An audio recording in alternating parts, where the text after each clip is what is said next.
जो आने का जाने की समस्या है, तो माफ कीजिएगा। तो चलिए हम आज के विषय वस्तु में प्रवेश करते हैं। सबसे पहले हमने पिछली बार किस विषय में सीखा था उसे थोड़ा हम स्मरण करने का प्रयास करें। पिछली बार हमने किस विषय में सीखा था? याद है आप सभी को? पिछली बार हमने किस विषय में सीखा था? दृष्टांत किया गया। नया दाखरस, नया मशक और जैतून के तेल, इस विषय में हमने सीखा था। तो अगर दृष्टांत में देखा जाए तो दाखरस का मतलब क्या है? दाखरस वचन। आमीन। परंतु अगर हम देखें तो आत्मिक रूप से दाखरस कितने प्रकार के हैं? आत्मिक रूप से दाखरस दो प्रकार के, परमेश्वर का दाखरस और शैतान का दाखरस। और अगर हम परमेश्वर का दाखरस भी देखें तो कितने प्रकार का है? दो, पुराना दाखरस और नया दाखरस। नया दाखरस, पुराना दाखरस का मतलब आसान भाषा में पुराना वचन, और नया दाखरस का मतलब नया वचन। तो हर एक समय में, हर एक युग के हिसाब से परमेश्वर क्या करता है कि अपने वचनों को भेजता है। कि एक युग में जो वचन दिया गया, दूसरे युग में दूसरा वचन दिया जाता है। तो इसीलिए उस वचन को छोड़ करके नए वचन के अनुसार विश्वास का जीवन पालन करना आवश्यक है। अगर हम पहले आगमन के समय देखें तो पुराना दाखरस, उसकी वास्तविकता क्या थी? पुराने दाखरस की वास्तविकता हम्म, याद है किसी को? जो इजरायली या फिर यहूदी किन विषयों को लगातार पालन करते आ रहे थे, किन वचनों को पालन करते आ रहे थे? मूसा की व्यवस्थाओं को, मूसा की व्यवस्था, प्रभु यीशु के आने से पहले मूसा की व्यवस्था वो निरंतर पालन करते आ रहे थे। वो पुरानी दाखरस। परंतु उस समय नई दाखरस, नई वचन, जो आज से पहले किसी ने नहीं सुना था, वो क्या था? क्या था उस समय के लोग, यहूदियों के लिए जो प्रभु यीशु ने दिया वो वचन नया वचन था, नई शिक्षा थी, किसी ने नहीं सुनी थी। तो प्रभु यीशु ने कौन सी वचन प्रचार की? कौन से वचन? पुराने नियम के भविष्यवाणी पूर्ति के वचन। वो वचन उस समय के लिए नई दाखरस बनी, नई दाखरस। तो ऐसे विचार कीजिए, जब नई दाखरस आई, परमेश्वर ने भेजा, तो क्या नई की चाह करने वाले लोग ज्यादा, बहुत ज्यादा हुए कि बहुत कम हुए? कम की ज्यादा? कम।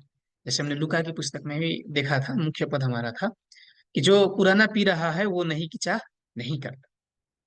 परंतु उसका नतीजा क्या हुआ? क्या वे सभी सुधार होकर के स्वर्ग जा सके? नहीं। तो इसीलिए समय के अनुसार युग को पहचानना आवश्यक है, और उस युग में कौन से वचन को पालन करना है उसे जानना आवश्यक है। तो ये तो हुई पहले आगमन की बात, आज से 2000 वर्ष पहले की बात। परंतु आज दूसरे आगमन के समय, हम्म, प्रभु यीशु के जाने के बाद आज तक अगर हम देखें, करीबन 2000 वर्ष पूरा हो चुका है। तो ये 2000 वर्ष से परमेश्वर के जन जो है, एक प्रकार के वचन को निरंतर सुनते आ रहे हैं, सुनते आ रहे हैं। वो आज दूसरे आगमन के लिए पुराना दाखरस भी है और नया दाखरस भी है। दूसरे आगमन के लिए पुराना दाखरस मतलब क्या है? हम्म? सचमुच एक बोतल में पैक की गई दाखरस, दाख मधु, जब वही मतलब है? नहीं। जो आज तक हम सुनते आ रहे हैं, पुराने नियम के भविष्यवाणी पूर्ति के वचन और नए नियम के भविष्यवाणी, वो आज तक हम सुनते आ रहे हैं। तो आज हम सभी क्रिश्चियन विश्वासियों के लिए वो वचन पुराना हो चुका। कब? जब नया आएगा तब पिछला पुराना होगा। जब तक नहीं, नया नहीं आया है, तब क्या पुराना कहा जा सकता है? जब तक नया नहीं आया, नहीं कहा जा सकता। तो दूसरे आगमन के लिए नया दाखरस मतलब क्या है? नया दाखरस जो आज से पहले कभी किसी ने नहीं सुना, वो वचन कौन से वचन होंगे? नए नियम के भविष्यवाणी पूर्ति के वचन। अगर और आसान भाषा में कहा जाए तो प्रकाशित वाक्य की पुस्तक पूर्ति के वचन। प्रकाशित वाक्य की पुस्तक कैसे पूरी हुई? एक अध्याय से लेकर 22 अध्याय तक की वास्तविकता क्या है, वो वचन। दृष्टांतों में छिपाया गया वचन, उसका मतलब क्या है, वो वचन वाद से पहले नहीं मालूम था। कारण क्यों? परमेश्वर ने भेजा ही नहीं था।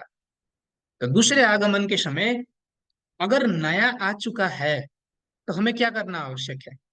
नए को पीकर उसमें सुधार होना आवश्यक है, कि पुराने में ही उलझकर उतने में ही सिमट कर रहना है?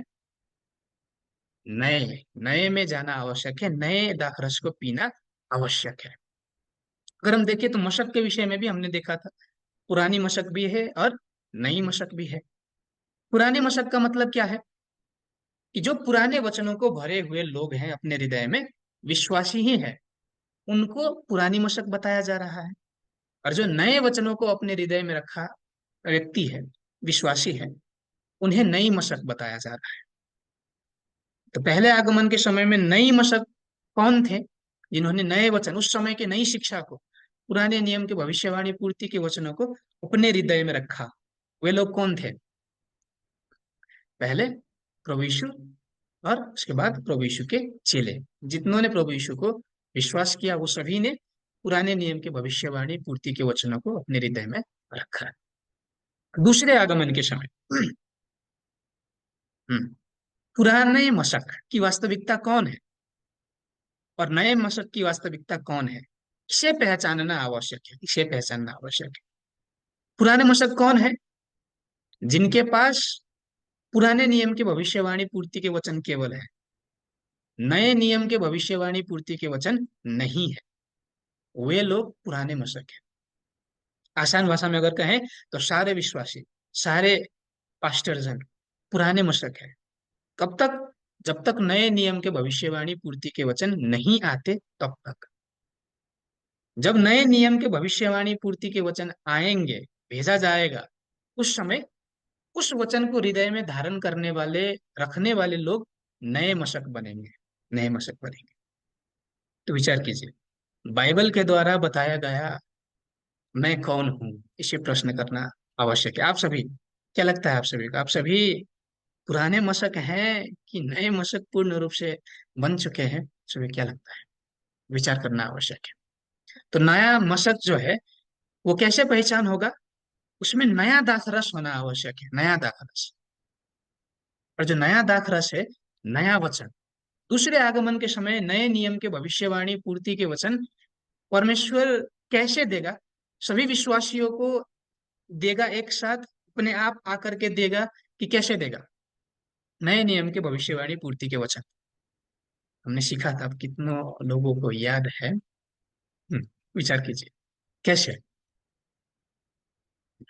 किसी एक व्यक्ति के माध्यम से, एक गोठाले के माध्यम से, जिसे प्रभु यीशु का दूत कहा गया है, विश्वास योग्य बुद्धिमान दास कहा गया है, विजेता कहा गया है, उस व्यक्ति को पहले देगा और उसके बाद सारे विश्वासियों समक्ष वो वचन पहुंचेंगे। ये प्रतिज्ञा है। आप सभी को क्या लगता है, अभी जो आप सभी सुन रहे हैं, वो पुराना दाखरस है कि नया दाखरस है कि व्यभिचार की मदिरा है? क्या लगता है आप सभी को? इन कक्षाओं से जो वचन सुन रहे हैं, वो वचन हम्म, पहले भी आप सभी ने सुना था। दृष्टांतों की व्याख्या, प्रकाशित वाक्य की पुस्तक की व्याख्या, विचार कीजिए। तो ये वचन कहाँ से आया? क्या मैंने अपने आप से रिसर्च करके आप सभी को सिखाया है? नहीं। वो सचमुच जो प्रतिज्ञा थी आज दूसरे आगमन के समय की, प्रभु यीशु के दूत को भेजा गया है, और वहां से ये वचन है। चलिए, इन विषय को यहाँ तक रखते हुए, और जो जैतून का तेल था, तेल का मतलब क्या था? तेल का मतलब गवाही का वचन, गवाही का वचन, जो गवाह से निकलता है, गवाही का वचन। तो अगर हम देखें तो सभी वचन ही है, वचन ही है, परंतु वो वचन कैसे आ रहे हैं, कहाँ से आ रहे हैं, उस चीज के आधार में फर्क फर्क नाम दिया गया है। तो इन चीजों को आप सभी स्पष्ट रूप से समझिएगा। और आज के विषय में हम प्रवेश करते हैं, और आज का विषय भी बहुत ही महत्वपूर्ण है। और हम उद्धार प्राप्त करेंगे कि नहीं, इस चीज पर, इसको पहचानने पर बहुत सारा निर्भर करेगा। तो आज के जो हमारे शीर्षक है, उसे हम एक बार पढ़कर देखें। दृष्टांत किया गया पहाड़। पहाड़ के विषय में आज हम सीखेंगे। अगर हम नेपाल को देखें, बहुत सारे पहाड़ है, बहुत सारे हिमालय है, हिमालय है। तो आज बाइबल में बताया गया पहाड़ क्या है? माउंट एवरेस्ट के विषय में बताया जा रहा है। चलिए इसको हम देखेंगे आज। तो मत्ती 24 के 15 से 16 पद तक पढ़कर देखे क्या लिखा गया है। सो जब तुम उस उजाड़ने वाली घृणित वस्तु को, जिसकी चर्चा दानियल भविष्यवक्ता के द्वारा हुई थी, पवित्र स्थान में खड़ी हुई देखो, जो पढ़े वो समझे, तब जो यहूदिया में है वे पहाड़ों पर भाग जाएं। आमीन। ध्यान दीजिए, मत्ती 24 अध्याय ये भविष्य में होने वाली घटना है, दूसरे आगमन के समय की प्रतिज्ञा है, या फिर पूरी हुई घटनाएं हैं? मत्ती 24 अध्याय में लिखी गई बातें आप सभी क्या लगता है, मालूम है आप सभी को? अगर हम मत्ती 24 अध्याय को देखें तो उसे छोटा प्रकाशित वाक्य का पुस्तक भी कहा जाता है। कारण क्यों? क्योंकि उसमें प्रभु यीशु ने दूसरे आगमन के समय क्या क्या घटनाएं घटेंगी उनके विषय में बताया है। तो मत्ती 24 अध्याय में एक घटना क्या भी है कि पवित्र स्थान में घृणित वस्तुएं आकर के खड़ा होंगी, और उस समय वहां से निकल करके पहाड़ों पर भागना है। ये प्रतिज्ञा है और ये परमेश्वर की आज्ञा है। तो ये पहाड़ कौन से पहाड़ है, कौन से पहाड़ पर भागना आवश्यक है? नेपाल के पहाड़ की ओर भागना है, कि इंडिया के पहाड़ की ओर भागना है, कि कोई सा भी पहाड़ की ओर भाग जाना है? क्या है मतलब, इसे जानना आवश्यक है।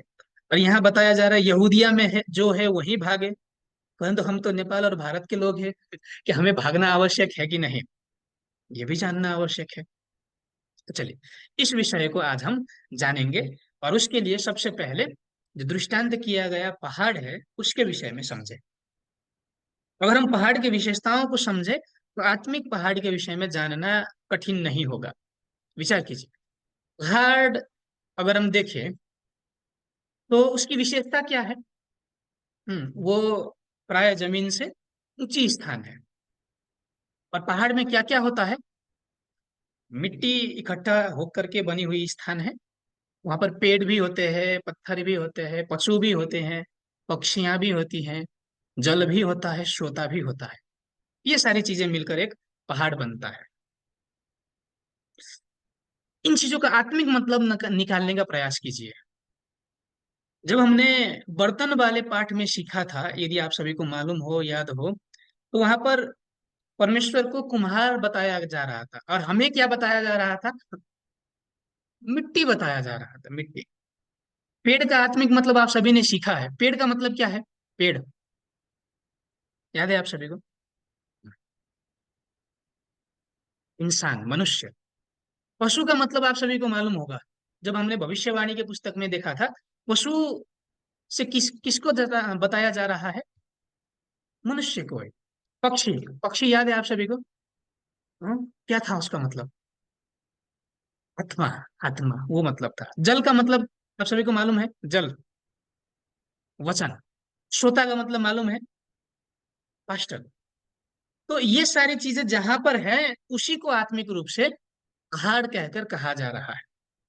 विचार कीजिए, वचन, लोग, वचन से भरे हुए लोग, पवित्र आत्माएं या फिर दुष्ट आत्माएं, पास्टर वगैरह वहां पर एकत्रित होती है। कौन से स्थान पर? विचार कीजिए, ये वास्तव में क्या है? पहाड़ का मतलब विश्वासी और पास्टर के संगठन को जना रहा है, जहां पर विश्वासी और पास्टर इकट्ठा हुए हैं। कहाँ पर इकट्ठा होते हैं? आसान भाषा में अगर हम कहें तो कहाँ पर?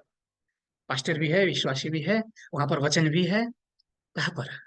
हम्म चर्च में। हमें तो दृष्टांत किया गया जो पहाड़ है उसका मतलब आत्मिक रूप से चर्च से है, कलीसियाओं से है। इसे हम स्पष्ट रूप से जानने का प्रयास करें। यशायाह की पुस्तक 2 अध्याय में अगर जाकर के देखें तो 2 से 3 पद तक वहां पर उल्लेख किया गया है, पढ़कर देखें। अंत के दिनों में ऐसा होगा कि यहोवा के भवन का पर्वत सब पहाड़ों पर दृढ़ किया जाएगा, और सब पहाड़ियों से अधिक ऊंचा किया जाएगा, और हर जाति के लोग धारा की नाई उसकी ओर चलेंगे। और बहुत देशों के लोग आएंगे और आपस में कहेंगे, आओ हम यहोवा के पर्वत पर चढ़कर याकूब के परमेश्वर के भवन में जाएं, तब वह हमको अपने मार्ग सिखाएगा और हम उसके पथों पर चलेंगे, क्योंकि यहोवा की व्यवस्था सिय्योन से और उसके वचन यरूशलेम से निकलेगा। आमीन। अगर यहाँ हम देखें तो यशायाह की पुस्तक में परमेश्वर के भवन के विषय में, परमेश्वर के पर्वत के विषय में बताया जा रहा है। तो यहाँ दो पद में अगर हम जाकर के देखें तो जो परमेश्वर का पर्वत है, वहां पर परमेश्वर के भवन के विषय में बताया जा रहा है, जहां से परमेश्वर के वचन निकलते हैं। उस स्थान को पहाड़ के रूप में, पर्वत के रूप में दृष्टांत किया जा रहा है। थोड़ी देर में और इसको डिटेल में देखेंगे, परंतु यहां से अगर हम देखें तो आत्मिक रूप से पहाड़ का मतलब क्या है? जहां परमेश्वर रहते हैं वो स्थान क्या है आत्मिक रूप से? उच्च स्थान है, उच्च स्थान। और वहां से परमेश्वर के वचन निकलते हैं। परमेश्वर के वचन, आत्मिक पहाड़ का अगर हम मतलब देखें तो यहोवा का मंदिर अथवा परमेश्वर के मंदिर, कलशियाओं को और लोगों के संगठनों को आत्मिक रूप से पहाड़ बताया जा रहा है। पहाड़, अगर हम बाइबल में देखें पहाड़ कितने प्रकार के होंगे, अगर बाहर हम देखें तो बहुत सारे छोटे पहाड़, बड़े पहाड़, इतने ऊंचाई के पहाड़, उतने ऊंचाई के पहाड़ हैं। परंतु बाइबल में अगर हम देखें पहाड़ कितने प्रकार के होंगे, क्या आप सभी कोई कल्पना कर सकते हैं? पहाड़ या फिर कलशियां या फिर संगठन कितने प्रकार के होंगे? हम्म, चलिए देखने का प्रयास करते हैं। ये शायद हमने पहले भी देखा था। अगर हम दूसरे थिस्सलुनीकी की पुस्तक 2 अध्याय के 1 से 3 पद तक जाकर देखें तो वहां पर क्या बताया जा रहा है? प्रभु यीशु के आगमन के विषय में बताया जा रहा है। प्रभु यीशु के आगमन के विषय में, प्रभु यीशु का आगमन कैसे होगा? पहले विद्रोह होना आवश्यक है, धर्म का त्याग। उसके बाद सर्वनाश का पुत्र प्रकट होगा और उसके बाद प्रभु यीशु आकर उतार देंगे। विद्रोह होना आवश्यक है, उसके बाद विनाश होना आवश्यक है, और उसके बाद ही केवल प्रभु यीशु आकर उद्धार देंगे। ये प्रतिज्ञा है। अब विचार कीजिए, यदि विद्रोह होगा तो विद्रोह करने वाले लोग दिखाई पड़ना आवश्यक है कि नहीं? विद्रोही दिखाई पड़ना आवश्यक है। विनाश अगर होगा तो विनाश करने वाले लोग दिखाई पड़ना आवश्यक है कि नहीं? आवश्यक है। अगर उद्धार होगा तो उद्धार करने वाले लोग दिखाई पड़ना आवश्यक है कि नहीं? आवश्यक है। और ये लोग जिन जिन संगठन में हैं उसी संगठन को आत्मिक रूप से पहाड़ कहकर दृष्टांत में बताया गया है। वैसे जो भविष्यवाणी है वो 3 चरण में पूरी होती है। इसलिए आत्मिक पहाड़ भी बाइबल में अगर हम देखें तो 3 प्रकार के पहाड़ दिखाई पड़ते हैं। विद्रोही पहाड़, विद्रोह का पहाड़, विनाश का पहाड़ और उद्धार का पहाड़। ये 3 पहाड़ है। और उसकी वास्तविकता क्या है? विद्रोहियों का संगठन, विनाशकर्ताओं का संगठन और उद्धारकर्ताओं के संगठन को पहाड़ के रूप से दृष्टांत किया गया है। तो हम एक एक करके देखने का प्रयास करें। सबसे पहले विद्रोह के पहाड़ के विषय में देखें। विद्रोह का मतलब हमने सीखा था या फिर हम आसानी से समझ भी सकते हैं। विद्रोह का मतलब क्या है? विद्रोह कौन करता है? हम्म विचार कीजिए, मेरे साथ किसी ने धोखा किया कौन लोग धोखा करता है? जो मुझसे नजदीक है, जिसे मैं जानता हूं, वो, या फिर रास्ते पर चलने वाला कोई भी लोग मुझे धोखा दे सकता है। आसान भाषा में अगर देखें, सामान्य रूप से, तो जिससे मेरा संबंध है, जो मुझसे नजदीक है, जो मुझे जानता है, वही मुझे धोखा देता है। ऐसे तो बाइबल में अगर हम देखें तो विद्रोह, विनाश और उद्धार 3 चरण है। परंतु ये विद्रोह कौन करता है? हमने पिछली कक्षाओं में भी देखा था, यदि आप सभी को मालूम हो, विद्रोही पशु, विनाश करता पशु, उद्धार करता पशु, वो पाठ में, कि जो परमेश्वर के समूह में है उसने क्या किया? परमेश्वर के वचनों को त्याग दिया, सत्य के वचनों को त्याग कर शैतान के समूह में एक हो गया। उन व्यक्तियों को विद्रोही कहकर कहा गया है। वैसे विद्रोह का पहाड़ मतलब जो पहले परमेश्वर का ही था, परंतु उन्होंने वचन को त्याग दिया, परमेश्वर को त्याग दिया, और वे शैतान के समूह में प्रवेश हो गए। ये बात है। तो इस पहाड़ को अगर हम यहेजकेल की पुस्तक 36 अध्याय में जाकर देखें तो वहां पर बताया गया है, एक बार पढ़कर देखें। फिर है मनुष्य के संतान, तू इज़राइल के पहाड़ों के विषय में भविष्यवाणी करके कह, हे इज़राइल के पहाड़ों, यहोवा का वचन सुनो। परमेश्वर यहोवा यूं कहते हैं, शत्रु ने तो तुम्हारे विषय में कहा है, हाँ, प्राचीन के ऊंचे स्थान अब हमारे अधिकार में आ गए।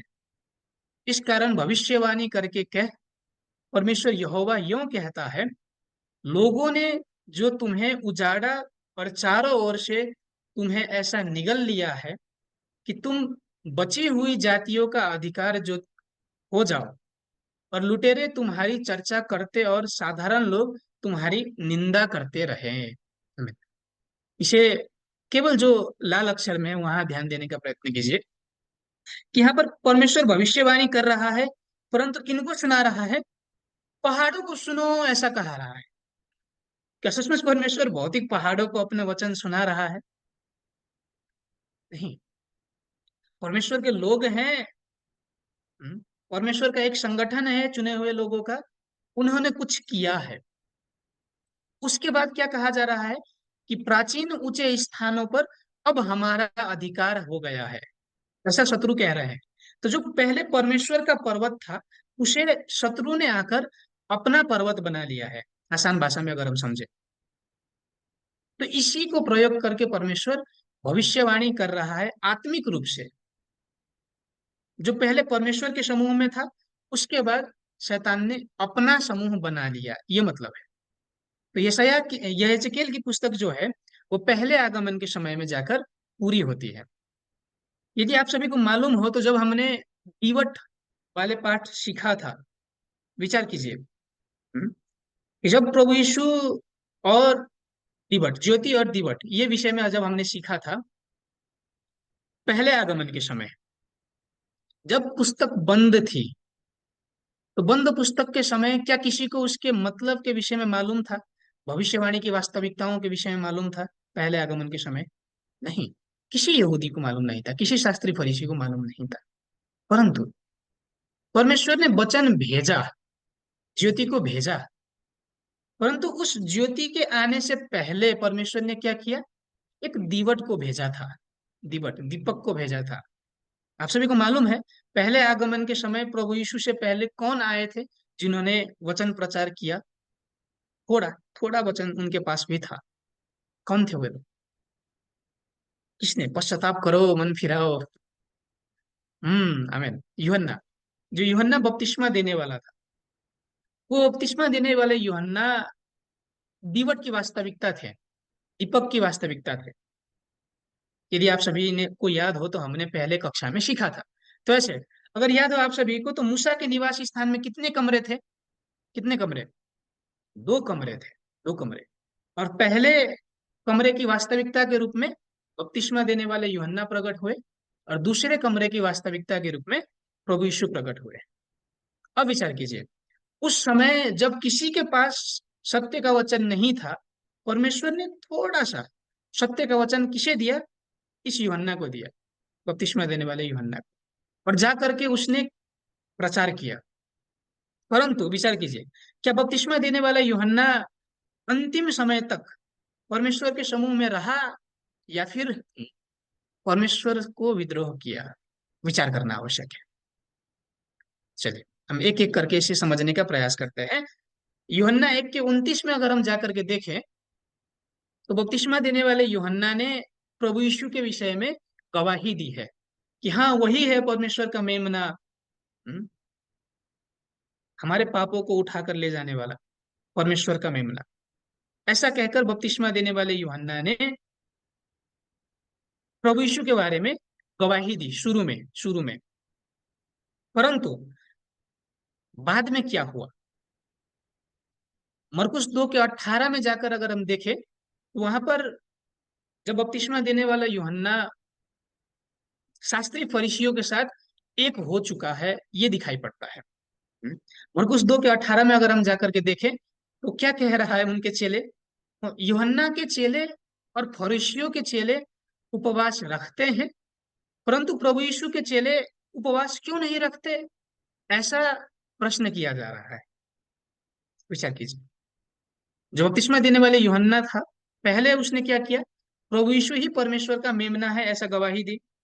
और जब शास्त्री फरीसी बपतिस्मा लेने आ रहे थे, तो उसने भी सांप कवच को बच्चों ऐसा कहकर गवाही दी। परंतु अब क्या दिखाई पड़ रहा है, शास्त्री फरीसी के साथ एक हो चुके हैं, एक हो चुके हैं। दूसरा पद भी जाकर देखें, मत्ती 11 के 2 से 3 पद तक अगर हम जाकर के देखें, तो अब बपतिस्मा देने वाला यूहन्ना क्या कहता है वहां पर, प्रभु यीशु पर शंका कर रहा है। हम्म कि आने वाला तू ही है या फिर हम किसी दूसरे की बाट जो है, अर्थात कि जो परमेश्वर ने प्रतिज्ञा किया है वो व्यक्ति आप ही हैं कि हम किसी और की प्रतीक्षा करें, ऐसा कहकर बपतिस्मा देने वाला यूहन्ना प्रभु यीशु पर शंका कर रहा है, शंका प्रभु यीशु के समूह में नहीं आ रहा। विचार कीजिए, पहले आगमन के समय उद्धार कैसे संभव था, उद्धार उद्धार पाने के लिए कहाँ आना आवश्यक था, पहले आगमन के समय प्रभु यीशु के समूह में आना आवश्यक था। परंतु क्या ये बपतिस्मा देने वाला यूहन्ना प्रभु यीशु के समूह में आए, कहीं पर भी यहाँ लिखा है प्रभु यीशु के समूह में, नहीं, नहीं आए। उल्टा क्या किया, प्रभु यीशु पर शंका की, हाँ कि आने वाले आप ही हैं कि हम किसी और की प्रतीक्षा करें। विचार कीजिए, थोड़ी देर पहले क्या कह रहा था कि आप ही हैं परमेश्वर का मेमना, परंतु अब क्या हुआ बाद में, आप ही है कि दूसरे की प्रतीक्षा करें, ऐसे। तो यहां से अगर हम क्या समझ सकते हैं कि जो बपतिस्मा देने वाला यूहन्ना था, पहले परमेश्वर ने वचन दिया था, परमेश्वर के समूह में था, परंतु बाद में क्या हुआ, अब परमेश्वर के समूह में नहीं रहा, उसने समूह परिवर्तन किया, परमेश्वर को वचनों को त्याग दिया, ये मतलब है। विद्रोह का मतलब क्या है, आसान भाषा में परमेश्वर के वचन अनुसार न चलना, ये मतलब है विद्रोह मतलब। जो वचन पाया हुआ व्यक्ति है, अगर वो वचन के अनुसार ना चले, वचन को आज्ञा पालन ना करे, तो वो क्या है, विद्रोह है। उस समय सबसे पहले थोड़ा सा वचन बपतिस्मा देने वाले यूहन्ना को दिया गया। और जब प्रभु यीशु आए, प्रभु यीशु के समूह में जाना था, परंतु बपतिस्मा देने वाले यूहन्ना ने प्रभु यीशु पर ही शंका किया, उनके समूह में नहीं गए। इसका मतलब क्या है, आत्मिक रूप से प्रभु यीशु को नहीं फॉलो किया। मत्ती के पुस्तक में और देखते जाएं तो प्रभु यीशु ने क्या कहा है, जो मेरे साथ नहीं है वो मेरे विरुद्ध है, विरुद्ध है। और परमेश्वर के विरुद्ध होना का मतलब क्या है, विद्रोह करना, विद्रोह करना। तो ऐसे जो बपतिस्मा देने वाले यूहन्ना सबसे पहले थोड़ा वचन पाया था, दीपक के समान, दीवट के समान वचन प्राप्त किया था, और प्रभु यीशु को उद्धारकर्ता के रूप में पहचाना था सबसे पहले, परंतु उसके बाद भी प्रभु यीशु के समूह में नहीं आ सका, प्रभु यीशु पर शंका की। तो इसीलिए पहले आगमन के समय विद्रोह किसने किया, बपतिस्मा देने वाले यूहन्ना ने, यूहन्ना। जैसे विद्रोह का पहाड़ का वास्तविकता पहले आगमन के समय बपतिस्मा देने वाले यूहन्ना का संगठन, वो संगठन विद्रोही संगठन के रूप में जाना गया। विचार कीजिए, शास्त्री फरीसी के पास सत्य का वचन था पहले से ही, सत्य का वचन शास्त्री फरीसी के पास नहीं था, उनके पास पहले से ही झूठे वचन थे, सत्य का वचन एक बार भी उन्होंने पाया नहीं था। परंतु बपतिस्मा देने वाले यूहन्ना ने एक बार वचन पाया, प्रभु यीशु को गवाही भी दी, परंतु उसके बाद प्रभु यीशु के समूह में नहीं आ सका। वैसे पहले आगमन के समय विद्रोह की घटना किसके माध्यम से पूरी हुई, हाँ, बपतिस्मा देने वाले यूहन्ना के माध्यम से। दूसरे आगमन के समय भी विद्रोह की वास्तविकता है, है। दूसरे आगमन के समय भी प्रकाशित वाक्य 1 के 20 में अगर जाकर के देखें, तो वहां पर क्या है, 7 तारे हैं, 7 सोने की दीवट है, जो 7 दूत 7 कलशियां बताई जा रही है, वे दूसरे आगमन के समय में ज्योति के आने से पहले थोड़े से प्रकाशित वचन उनको भी दिया जाएगा, 7 दूतों को, 7 दूतों को। ये दूत दूसरे आगमन के समय में जब किसी के पास सत्य का वचन नहीं है, थोड़ा सा प्रकाशित वचन इनको दिया जाएगा। परंतु ये दूत भी क्या करेंगे आत्मिक रूप से दूसरे आगमन के समय में, अंतिम समय तक क्या इन वचनों को पालन करेंगे या फिर छोड़कर जाएंगे। अगर हम जाकर के देखें प्रकाशित वाक्य 2 अध्याय के 5 पद में, बाद में हम डिटेल में सीखेंगे कि 2 अध्याय में और 3 अध्याय में क्या हो रहा है, कि जो 7 दूत हैं उन 7 दूतों ने विद्रोह किया, प्रभु यीशु की आज्ञाओं को पालन नहीं किया, और उसके बाद मन फिराओ, पश्चाताप करो, इसके लिए प्रभु यीशु निरंतर इन 7 दूतों को चिट्ठी भेज रहा है दूसरे आगमन के समय। प्रकाशित वाक्य 2 के 5 में अगर हम जाकर देखें तो वहां पर मन फिराओ, मन फिराओ 7 दूतों को कह रहा है। क्यों मन फिराने को कह रहा है, क्यों पश्चाताप करने को कह रहा है? क्या इन सभी ने सही काम किया है या फिर गलत काम किया है, इसीलिए पश्चाताप करना आवश्यक है? कुछ ना कुछ गलत किया है, कुछ ना कुछ गलत किया है, इसीलिए पश्चाताप करने को कह रहा है। और यदि पश्चाताप नहीं किया तो क्या करूंगा, कि जो दीवट है उसको मैं हटा दूंगा, ये प्रतिज्ञा कर रहा है प्रभु यीशु। दीवट का मतलब आप सभी को मालूम है, शायद थोड़ा याद करने में दिक्कत हो रही हो आप सभी को। दीवट जब हमने सीखा था तो आत्मिक दीवट का मतलब क्या था? आत्मा और कामदार, ये मतलब था। आत्मा और कामदार, जिस शरीर के धारण करके, जिस शरीर को धारण करके पवित्र आत्मा काम कर रहे हैं, उस पवित्र आत्मा को तुम्हारे शरीर से मैं निकाल दूंगा, ये मतलब है। ये मतलब है दिवट हटा दूंगा, इसका मतलब पवित्र आत्मा तुम में से निकाल दूंगा, ये मतलब है। तो वैसे दूसरे आगमन के समय बाद में और डिटेल में देखेंगे कि ये जो 7 दूत है इन्होंने विद्रोह किया, और जब पश्चाताप की चिट्ठी प्राप्त की तब चिट्ठियों को पश्चाताप नहीं किया, प्राप्त करके पश्चाताप नहीं किया। इसलिए प्रकाशित वाक्य 8 के 8 में अगर हम जाकर के देखें तो इन लोगों पर फैसला किया जा रहा है। अगर आप सभी को मालूम हो तो पुराने नियम में भी निरंतर क्या हुआ था, कि जब परमेश्वर के चुने हुए लोगों ने परमेश्वर का आज्ञा पालन नहीं किया, मूर्ति पूजा की, व्यभिचार की, लगायत के काम किए, उस समय परमेश्वर ने क्या किया, अन्य जाति के लोगों को ला करके उनको विनाश कराया। विनाश कराया था ना, न्यायकर्ताओं की पुस्तक में अगर हम देखें, पुराने नियम में अगर हम देखें, तो उस विनाश के समय में जब परमेश्वर के लोगों ने पुनः परमेश्वर का पुकारा किया तो किसी एक व्यक्ति को भेजकर, न्यायकर्ताओं को भेज करके उनको उद्धार दिया। वैसे विद्रोह, विनाश, उद्धार का क्रम पुराने नियम से ही चलते आ रहा है। और दूसरे आगमन के समय भी प्रकाशित वाक्य 8 के 8 पद में अगर हम जाकर देखें तो वहां पर ये 7 दूत के रहे हुए पहाड़, इस पर फैसला किया जा रहा है। पढ़कर देखें, दूसरे स्वर्गदूत ने तुरही फूंकी तो मानो आग सा जलता हुआ एक बड़ा पहाड़ समुद्र में डाला गया, और समुद्र का 1/3 लहू हो गया। हमें अब विचार कीजिए, आप सभी ने समुद्र के विषय में भी सीखा है, समुद्र के जल के विषय में भी सीखा है, और आग के विषय में भी सीखा है। आज पहाड़ के विषय में सीख रहे हैं। तो दूसरे आगमन के समय में जो प्रभु यीशु ने चयन किया था 7 दूतों को, वो 7 दूत रहने वाले 7 कलशियाएं भी हैं।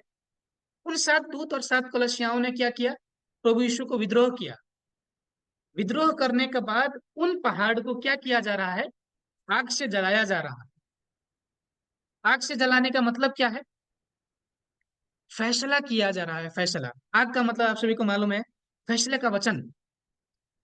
फैसला करके पुनः कहाँ फेंका जा रहा है, समुद्र में फेंका जा रहा है। समुद्र में, समुद्र विचार कीजिए, समुद्र किसके द्वारा शासन किए जाने वाला संसार है, परमेश्वर के द्वारा कि शैतान के द्वारा? शैतान के द्वारा। तो ऐसे पहले प्रभु यीशु ने इनको चयन किया, इनके द्वारा पवित्र आत्मा देकर के काम किया, परंतु इन्होंने गलत किया, प्रभु यीशु को विद्रोह किया। अब इनको पुनः समुद्र में ही फेंका जा रहा है, आत्मा निकाल करके पुनः झूठे शिक्षाओं की ओर ये फिर गए। ये बात है, ये बात है दूसरे आगमन के समय। तो ऐसे चित्र के माध्यम से अगर समझे तो इन 7 कलशियाओं को पुनः समुद्र में ही डाला गया। इसका मतलब पहले सत्य के वचन को प्राप्त किया, परंतु पुनः उसी झूठी शिक्षाओं में वापस चले गए, ये मतलब है। ये मतलब है विद्रोह करना, मतलब शुरू में सत्य के वचन को पाना, उसके बाद उस सत्य के वचन को छोड़ करके पुनः पुरानी शिक्षा में ही चले जाना, ये मतलब है। ऐसे दूसरे आगमन के समय जो 7 तारे हैं, 7 सोने के दीपट, वे विद्रोह करेंगे, ये विद्रोह करेंगे, ये भविष्यवाणी है। और विद्रोह के बाद क्या होगा? हम्म, विनाश। विनाश। तो विद्रोह के पहाड़ के बाद विनाश के पहाड़ प्रकट होना आवश्यक है। और जो विनाश का पहाड़ है, वो पहले से ही किसके समूह में है? शैतान के समूह में, शैतान के समूह में। उसके पास सत्य का वचन है कि नहीं? विनाश के पहाड़ में इकट्ठा हुए लोगों के पास सत्य का वचन है कि नहीं? नहीं, सत्य का वचन नहीं है। यिर्मयाह की पुस्तक 51 के 25 में जाकर अगर एक बार हम पढ़े, क्या लिखा गया है? हे नाश करने वाले पहाड़, जिसके द्वारा सारी पृथ्वी नाश हुई है, यहोवा की यह वाणी है कि मैं तेरे विरुद्ध हूं और हाथ बढ़ाकर तुझे हांगों पर से लुढ़का दूंगा और जला हुआ पहाड़ बनाऊंगा। आमीन। क्या यहाँ सचमुच भौतिक पहाड़ के विषय में बताया जा रहा है? भौतिक पहाड़ सचमुच सारे पृथ्वी को नष्ट करेगा, ये बात है? नहीं, आत्मिक पहाड़ के विषय में बताया जा रहा है। तो आत्मिक रूप से विनाश करने वाला पहाड़ भी है, विनाश करने वाला पहाड़, जिसे परमेश्वर फैसला करेगा। अगर यही वचन 7 पद में अगर हम जाकर के पढ़े, यिर्मयाह की पुस्तक 7 पद में जाकर पढ़े, तो ये विनाश करने वाले पहाड़ को बेबीलोन कहकर कहा जा रहा है। Babylon, Babylon. और किस चीज के माध्यम से विनाश किया है? हम्म, दाखरस के माध्यम से। आप सभी को याद है दाखरस का मतलब क्या था? बेबीलोन से कौन से दाखरस आते थे? पुराना दाखरस, नया दाखरस, कि काम वासना का या फिर व्यभिचार का मदिरा? याद है आप सभी को? बेबीलोन से व्यभिचार की मदिरा आती थी। और उस मदिरा को पी करके सारे पृथ्वी के लोग, अपवाद नहीं है, सारे पृथ्वी के लोग मतवाले हो चुके हैं, सारे जाति बावले हो चुके हैं, ये बताया जा रहा है। तो विनाश करने वाले जो लोग हैं, जो संगठन है, किस चीज के माध्यम से विनाश करते हैं? हम्म, पुराने नियम के समय में अगर हम देखें तो सचमुच हाँ, हत्या करके, तलवार से मार करके उसी तरीके से विनाश किया जाता था। परंतु आत्मिक समय में अगर हम देखें तो झूठे वचन के माध्यम से आत्मा को मारने की बात है, आत्मा को मारने की बात। इसी को आत्मिक रूप से विनाश कहकर कहा गया है। वैसे विद्रोही जो थे, जिन्होंने सत्य के वचन को पाया परंतु त्याग दिया, उन लोगों को अब कौन विनाश करेगा? ये झूठे वचन वाले लोग जाकर के उनको विनाश करेंगे, ये मतलब है। इसकी वास्तविकता पहले आगमन के समय अगर हम देखें तो किन्होंने हाँ, बपतिस्मा देने वाले यूहन्ना के समूह को विनाश किया, या फिर झूठे वचन के द्वारा आत्मा मारने वाले लोग कौन थे? ये विचार कीजिए। झूठे वचन किन के पास थे पहले आगमन के समय? शास्त्री फरीसी के पास, शास्त्री फरीसी के पास। क्या उनके पास सत्य का वचन था? थोड़ा थोड़ा, 5-10% ऐसा कहा गया है? नहीं। यूहन्ना की पुस्तक में 8 में क्या कहा गया है? कि सत्य कुछ भी नहीं है, ये बताया गया है। तो अगर मत्ती के पुस्तक 11 अध्याय में जाकर देखे, 12 पद में, तो वहां पर स्वर्ग का राज्य दिखाई पड़ता है और उसको बलपूर्वक छीनने वाले लोग भी दिखाई पड़ते हैं, उसमें बलपूर्वक प्रवेश करने वाले लोग भी दिखाई पड़ते हैं। एक बार पढ़ें क्या लिखा गया है। यूहन्ना बपतिस्मा देने वाले के दिनों से अब तक स्वर्ग के राज्य में बलपूर्वक प्रवेश होता रहा है और बलवान उसे छीन लेते हैं। हमें अब विचार कीजिए, पहले आगमन के समय स्वर्ग पृथ्वी पर दिखाई पड़ा था। बपतिस्मा देने वाले यूहन्ना के साथ क्या किसी समय परमेश्वर की पवित्र आत्मा ने वास की थी कि नहीं? विचार कीजिए। बपतिस्मा देने वाले यूहन्ना के साथ परमेश्वर की पवित्र आत्मा ने वास की थी कि नहीं?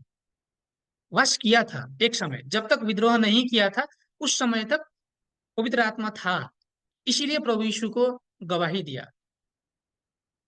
अब विचार कीजिए, स्वर्ग का मतलब क्या है? स्वर्ग का मतलब, स्वर्ग का मतलब कौन सा स्थान? जहां परमेश्वर की पवित्र आत्मा आकर के वास करती है, वही स्थान स्वर्ग है, स्वर्ग है। पहले आगमन के समय जैसे आप सभी पुनः याद कीजिए, मूसा के निवास स्थान में कितनी कमरे थे? 2 कमरे। पवित्र स्थान जिसे कहा गया और महापवित्र स्थान कहा गया दूसरे को। पवित्र स्थान और महापवित्र स्थान दोनों परमेश्वर के ही थे पहले आगमन के समय। पहले कमरे के वास्तविकता के रूप में दिखाई पड़े जो बपतिस्मा देने वाले यूहन्ना थे, वो भी आत्मिक रूप से स्वर्ग थे। कब तक? जब तक विद्रोह नहीं किया था तब तक। जब तक प्रभु यीशु प्रकट नहीं हुए थे, लोग इनके समूह में जाना आवश्यक था। बपतिस्मा देने वाले यूहन्ना के समूह में बपतिस्मा लेकर के उनके समूह में जाना आवश्यक था, क्योंकि उनको मार्ग तैयारी करने के लिए भेजा गया था। तो ऐसे बपतिस्मा देने वाले यूहन्ना के समूह को अब क्या कर रहे हैं? बलवान लोग उसमें प्रवेश करना चाह रहे हैं, उसको अपना बनाना चाह रहे हैं। और वो बलवान लोग कौन थे? जो बपतिस्मा देने वाले यूहन्ना को, सत्य के वचन वाले लोगों को अपना बनाना चाह रहे थे, जिनके पास सत्य नहीं था। झूठे वचन वाले लोग, झूठे वचन वाले लोग। पहले आगमन के समय शास्त्री फरीसी, ये बलवान लोग माने शास्त्री फरीसी। शास्त्री फरीसी ने क्या किया? जहां से सत्य आ रहा है उसको पुनः अपने कब्जे में लिया, या बंदी बना करके, जो हमने देखा था आत्मिक रूप से झूठे वचन के माध्यम से एक बनाया, ये मतलब। मत्ती 23 अध्याय में अगर जाकर के देखें 2 पद में, तो वहां पर क्या लिखा गया है? शास्त्री फरीसी मूसा के गद्दी पर बैठते हैं, ये बताया गया है। विचार कीजिए। मूसा परमेश्वर के द्वारा चयन किया गया व्यक्ति था। किस लिए चयन किया गया था मूसा? परमेश्वर के वचनों के द्वारा, सत्य के वचनों के द्वारा परमेश्वर की प्रजाओं को रेख देख करने वाला वो व्यक्ति था। और उसके गद्दी पर किसको बैठना आवश्यक है? प्रभु यीशु को बैठना आवश्यक था, प्रभु यीशु को बैठना आवश्यक था। परंतु जो काम परमेश्वर ने मूसा को दिया था, परमेश्वर के जन को संभाल कर रखने की, उस गद्दी पर अब कौन बैठा है? शास्त्री फरीसी बैठा है। अर्थात परमेश्वर के स्थान पर आकर के, जहां परमेश्वर के गोठाले को बैठना चाहिए था, वहां पर आकर के अब शैतान के गोठाला बैठ रहा है। तो ऐसे पहले आगमन के समय विनाश शास्त्री फरीसियों ने किया था। किस चीज के माध्यम से? झूठे वचन के माध्यम से। तो ऐसे परमेश्वर ने पहले सत्य के वचन बपतिस्मा देने वाले यूहन्ना को दिया, परंतु उसने पुनः झूठे वचन में एक होकर के शास्त्री फरीसी के साथ एक हो गया। हम थोड़ी देर पहले हमने देखा था कि बपतिस्मा देने वाले यूहन्ना के चेले क्या कह रहे हैं? "ओ, हम भी उपवास बैठते हैं, शास्त्री फरीसी भी उपवास बैठते हैं, परंतु प्रभु यीशु के चेले उपवास क्यों नहीं बैठते?" ये प्रश्न कर रहा है। तो यहाँ से हम क्या समझ सकते हैं कि बपतिस्मा देने वाला यूहन्ना और शास्त्री फरीसी एक हो चुका है, एक हो चुका है। पहले शास्त्री फरीसी को बपतिस्मा देने वाले यूहन्ना ने भी साफ करेत के बच्चों ऐसा कहकर फैसला किया था, धिक्कार धिक्कार हाय हाय कहकर किया था, परंतु बाद में उसी के साथ एक हो गया, वचन में एक हुआ, ये मतलब है। वैसे पहले आगमन के समय विनाश का काम शास्त्री फरीसी के माध्यम से हुआ, ये बात है।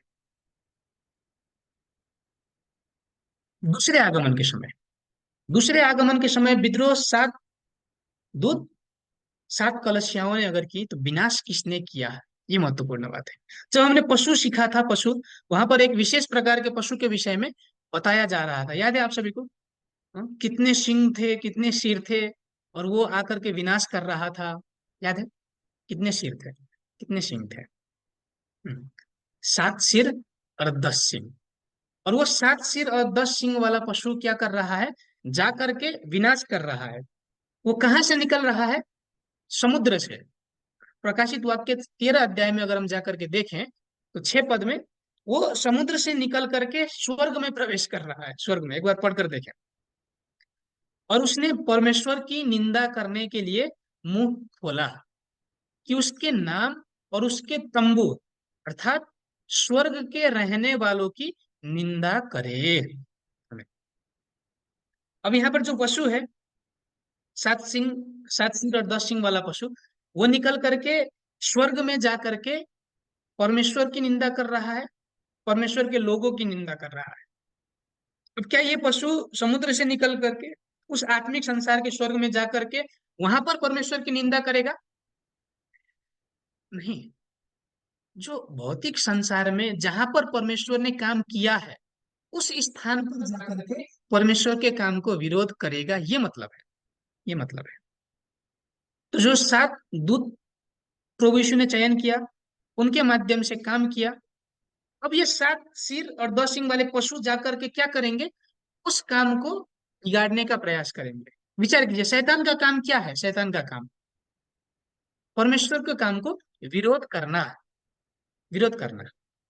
तो जब परमेश्वर, आत्मिक रूप से विचार कीजिए, जब कहीं पर भी बहुत सारा अंधकार है, अंधकार, और वहां पर एक छोटी सी ज्योति आए या फिर बल्ब बले, तो वहां पर क्या होता है?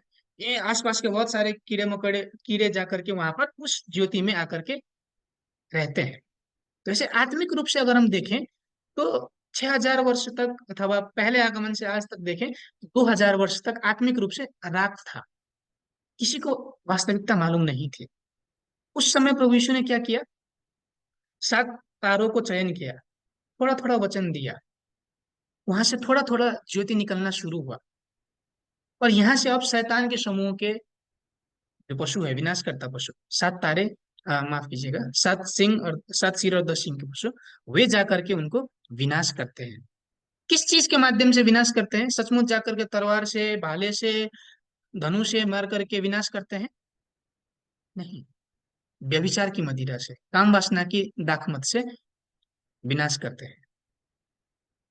प्रकाशित वाक्य 18 अध्याय में 2 से 3 पद तक जाकर देखें तो जो बेबीलोन है, वो बेबीलोन व्यभिचार की मदिरा के माध्यम से जाति जातियों को नष्ट कर रहा है, ये बताया जा रहा है। जो 7 सिर और 10 सिंह के पशु की वास्तविकता हमने सीखा था, यदि आप सभी को मालूम हो, तो कैसा संगठन है वो? कि सचमुच 7 सिर वाले एक पशु आएगा, उसके बाद 10 सिंह वाला एक पशु आएगा और जाकर के विनाश करेगा, वही मतलब है कि नहीं? यदि आप सभी को मालूम हो, सिर का मतलब क्या था? प्रमुख पास्टर। सिंह का मतलब क्या था? एल्डर। 7 पास्टर, 10 एल्डर और कुछ झूठे भविष्यवक्ता के समूह मिल करके झूठे वचन से भरे हुए लोग जाकर के क्या करेंगे? वहां पर विनाश करेंगे। किस चीज के माध्यम से? झूठे वचन के माध्यम से, झूठे वचन के माध्यम से। पर ऐसे अवस्था में क्या करना आवश्यक है? यहाँ पर अगर हम जाकर के देखें तो जो प्रकाशित वाक्य 17 अध्याय में पुनः देखें तो वहां पर एक 7 सिर और 10 सिंह का पशु है। उसकी व्याख्या अगर हो तो 7 सिंह का मतलब 7 राजा भी है और 7 पहाड़ भी है, ये बताया जा रहा है 9 पद में। तो राजा का मतलब तो हमने सीखा था, यदि आप सभी को मालूम हो। तो राजा का मतलब क्या था? कि जो गोठाले, कलशियाओं के पास्टर को राजा बताया जा रहा है। और पहाड़ का मतलब क्या है? आज हमने सीखा, कलश, चर्च। वैसे ये जो विनाश करता है, वो 7 पास्टर है, उसका अपना अपना क्या है? चर्च है, ये मतलब है। तो जो 10 एल्डर थे, उसका अपना चर्च था? नहीं था, अपना राज्य नहीं था। तो ऐसे दूसरे आगमन के समय ये लोग, 7 गोठाले, जिसके पास अपने अपनी चर्च है, वो जा करके झूठे वचन के माध्यम से जो सत्य वचन पाए हुए लोग हैं, उनको विनाश करेगा, ये मतलब है। तो ऐसे दृष्टांत में बताया गया जो विनाश का पहाड़ है, दूसरे आगमन के समय विनाश के पहाड़ की वास्तविकता क्या है? 7 सिर और 10 सिंग वाले पशु की संगठन, वो संगठन। विचार कीजिए, विद्रोह भी किसने किया? एक चर्च ने किया। 7 कलश, 7 दूत, 7 कलशियाओं ने किया। विनाश कौन करेगा? ये 7 सिर और 10 सिंग वाले पशु, इसकी संगठन जाकर के विनाश करेगा। वेश्या का मतलब क्या था? सचमुच एक भौतिक वेश्या आएगी और विनाश करेगी? नहीं, वेश्या का मतलब झूठा पास्टर, झूठा पास्टर। जैसे जो बहुत सारे 7 सिर है, 7 सिर का मतलब 7 मंडली पर बैठा हुआ है, 7 कलशियाओं पर। इसे दूसरे आगमन के समय झूठे वचन के माध्यम से विनाश होगा, ये प्रतिज्ञा है। ऐसे दूसरे आगमन के समय आत्मिक रूप से रात, रात के समय में परमेश्वर क्या करेगा? दीपक के समान वचन वाले 7 दूतों को, 7 कलशियाओं को खड़ा करेगा। परंतु उसे शैतान क्या करेगा? 7 सिर और 10 सिंग वाले पशु से जाकर के वहां पर विनाश करेगा, विनाश। तो ऐसे विद्रोह और विनाश की घटना घटेगी। और उसके बाद क्या होगी? उद्धार की वास्तविकताएं प्रकट होंगी, ये प्रतिज्ञा है। तो ऐसे अगर मत्ती 24 अध्याय जो हमारा आज का मुख्य वचन है वहां पर अगर हम देखें तो क्या बताया जा रहा था। सबसे पहले पवित्र स्थान होगा। उस पवित्र स्थान में कौन प्रवेश करेगा? विनाशकारी घृणित चीज प्रवेश करेगा। और उस समय क्या करना है? पवित्र स्थान को छोड़ करके पहाड़ में भागना है। ये प्रतिज्ञा थी। ये क्या बताना चाह रहा है परमेश्वर? कि दूसरे आगमन के समय पवित्र स्थान पर क्यों विनाश हो रहा है? पवित्र स्थान परमेश्वर का स्थान है, परमेश्वर का स्थान। अगर उस समय उस स्थान पर परमेश्वर है तो क्या दूसरे चीज आकर के वहां पर विनाश कर सकता है परमेश्वर की उपस्थिति में? अगर परमेश्वर वहां पर है, कोई भी चीज आकर विनाश कर सकता है? नहीं। उस पवित्र स्थान पर विनाशकारी घृणित चीज आ रहा है, इसका मतलब परमेश्वर उसके साथ नहीं है। ये मतलब है। परमेश्वर ने उसको छोड़ दिया। उसने कुछ गलती किया इसलिए परमेश्वर ने उसे छोड़ दिया। बाइबल के भाषा में विद्रोह किया, विद्रोह। वैसे उस पहाड़ ने विद्रोह किया जिसे पवित्र स्थान कहा रहा है। विद्रोह किया। विद्रोह करने के बाद विनाशकर्ता आकर के वहां पर विनाश किया। जब विनाश हो रहा है, झूठे वचनों के माध्यम से आत्मा मर रहा है, तो उसी स्थान में बैठना आवश्यक है कि वहां से निकल करके भागना आवश्यक है। भागना आवश्यक है, भागना आवश्यक है। भौतिक रूप से समझिए कि आप किसी एक घर में बैठे थे, उस घर में अचानक आग लग गई तो आप सुबह क्या करेंगे? हाँ, बहुत अच्छा, मेरा घर है, मैं जन्मों से यहाँ रह रहा हूँ, पुश्तौनी मेरा घर है, तो यहीं पर मैं बैठूंगा, ऐसा कहकर रहेंगे कि तुरंत वहां से निकल करके भागेंगे? भागेंगे। आत्मिक रूप से भी परमेश्वर का स्थान है। अगर वहां पर विनाशकर्ता आकर के विनाश कर रहा है तो वहां पर से निकलकर भागना आवश्यक है। भागना आवश्यक है। विचार कीजिए, ये विनाश करने वाले, विद्रोह करने वाले कौन है? आपके जैसे, हमारे जैसे ही एक इंसान होंगे, या फिर सचमुच एक पहाड़ आकर के विनाश करेगा, सचमुच एक पशु आकर के विनाश करेगा, वैसा होगा? सचमुच एक दीवट आकर के विनाश करे, विद्रोह करेगा, वैसा होगा? कि वास्तविकता के समय इंसान ही होंगे? वास्तविकता इंसान ही होंगे। विद्रोही भी इंसान ही है, विनाशकर्ता भी इंसान ही है, उद्धारकर्ता भी इंसान ही। तो पहचाने कैसे? महत्वपूर्ण बात यह है। महत्वपूर्ण बात, अगर पहचान नहीं सके तो विचार कीजिए। विद्रोही के संगठन में अगर हम हैं, विनाशकर्ता के संगठन में अगर हम हैं, तो क्या हम उद्धार प्राप्त कर सकेंगे? नहीं कर सकेंगे। तो इसीलिए उद्धार के पहाड़ को पहचानना आवश्यक है। तो जो हमने यशायाह की पुस्तक में पहले भी देखा था, मुख्य थोड़ी देर पहले, कि अंत के दिनों में क्या किया जाएगा? परमेश्वर का पहाड़ दिखाई पड़ेगा, और उस समय बाकी सारे पहाड़ों से ऊंचा किया जाएगा, और वहां से परमेश्वर के वचन निकलेंगे। ये प्रतिज्ञा है। तो विचार कीजिए, जो उद्धार का पहाड़ है, परमेश्वर का पहाड़ है, वो कब प्रकट होगा? कि शुरू से लेकर अंत तक परमेश्वर का पहाड़ रहेगा? किसी एक निश्चित समय में प्रकट होगा। तो विचार कीजिए, ये पहाड़ नया पहाड़ होगा कि पहले से चलती आ रही पुरानी पहाड़ों में से एक होगा? नया पहाड़ होगा कि पुराना में से एक पहाड़ होगा? नया होगा, नया, जो कल तक नहीं था। कल तक नहीं था। और वहां पर जाकर भागना आवश्यक है। नया पहाड़ होगा, और उस स्थान से वचन निकलेंगे। ये बात है। पुनः एक बार पढ़कर देखें। अंत के दिनों में यहोवा के भवन का पर्वत ऊंचा किया जाएगा, और लोग भारे की नाई उसकी ओर चलेंगे। मैं केवल मुख्य चीजें पढ़ रहा हूं, क्योंकि यहोवा की व्यवस्था सिय्योन से और उसका वचन यरूशलेम से निकलेगा। हमें, अगर हम यहाँ देखें तो अंत के समय में क्या होगा? परमेश्वर का पहाड़ प्रकट होगा, और वो पहाड़ बाकी सारे पहाड़ों से ऊंचा होगा, और वहां पर सारे लोग, सारे जातियां आएंगे धारे के समान, धारे की नाई। क्यों? क्योंकि वहां से परमेश्वर का वचन निकलेगा। सत्य का वचन वहां से निकलेगा। इसीलिए सभी लोग उस पहाड़ की ओर आएंगे। ये प्रतिज्ञा है। तो विचार कीजिए, वो परमेश्वर का पहाड़ कौन है? उसको पहचाने कैसे? उद्धार का पहाड़ कहाँ है? वो पहाड़ को पहचाने कैसे? इसकी व्याख्या यूएल की पुस्तक में की गई है। 3 अध्याय के 17 से 18 पद तक अगर हम जाकर के देखें तो वहां पर लिखा गया है। एक बार पढ़े।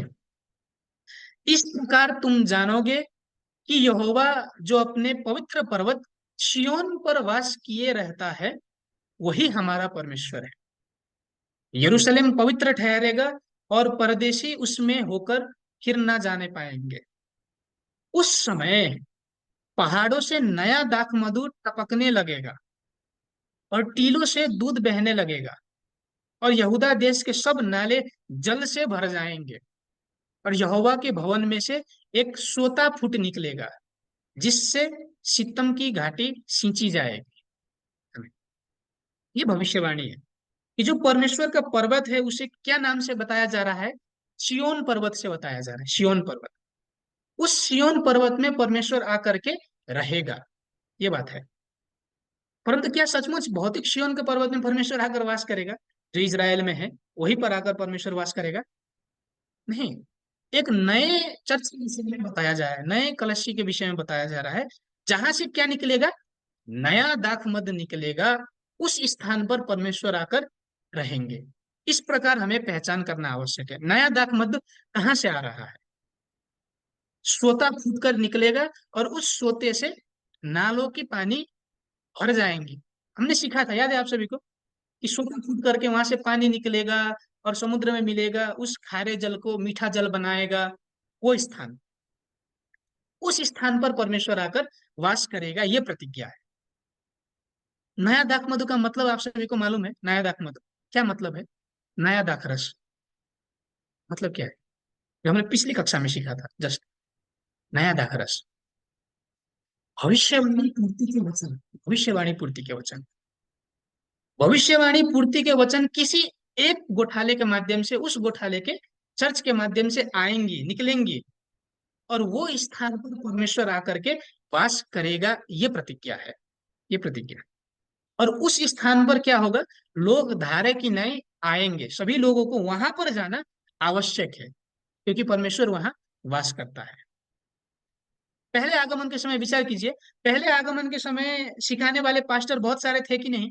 प्रभु यीशु के आने से पहले भी बहुत सारे थे। संप्रदाय बहुत सारे थे कि नहीं? बहुत सारे थे। अगर आज के भाषा में कहें तो चर्च बहुत सारे थे कि नहीं? बहुत सारे थे। सभाघर कहा जाता। तो उस समय उद्धार पाने के लिए परमेश्वर ने क्या किया? उन्हीं पुराने चर्चों में से किसी एक को वचन दिया कि नए चर्च को अथवा नए संगठन को खड़ा किया। प्रभु यीशु के संगठन को खड़ा किया। प्रभु यीशु का संगठन, प्रभु यीशु की शिक्षा, नई शिक्षा, नया संगठन था कि पुराना ही था?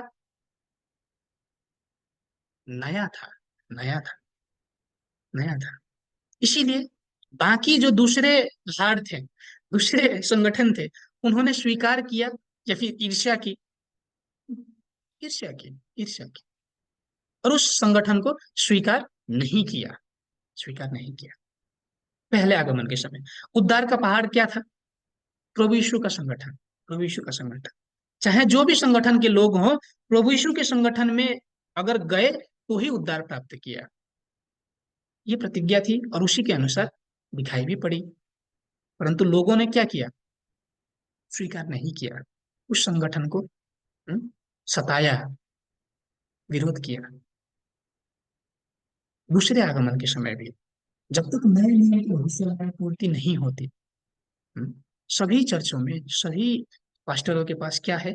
इतिहास के वचन है, शिक्षा के वचन है, भविष्यवाणी के वचन है, परंतु भविष्यवाणी पूर्ति के वचन नहीं है, नहीं। तो दूसरे आगमन के समय में क्या किया जाएगा? एक पहाड़ दिखाई पड़ेगा, ये प्रतिज्ञा है, अगर बाइबल को हम विश्वास करें तो, जिसे सिय्योन पर्वत कहा गया है। और वो पर्वत बाकी सारे पर्वतों से ऊंचा किया जाएगा।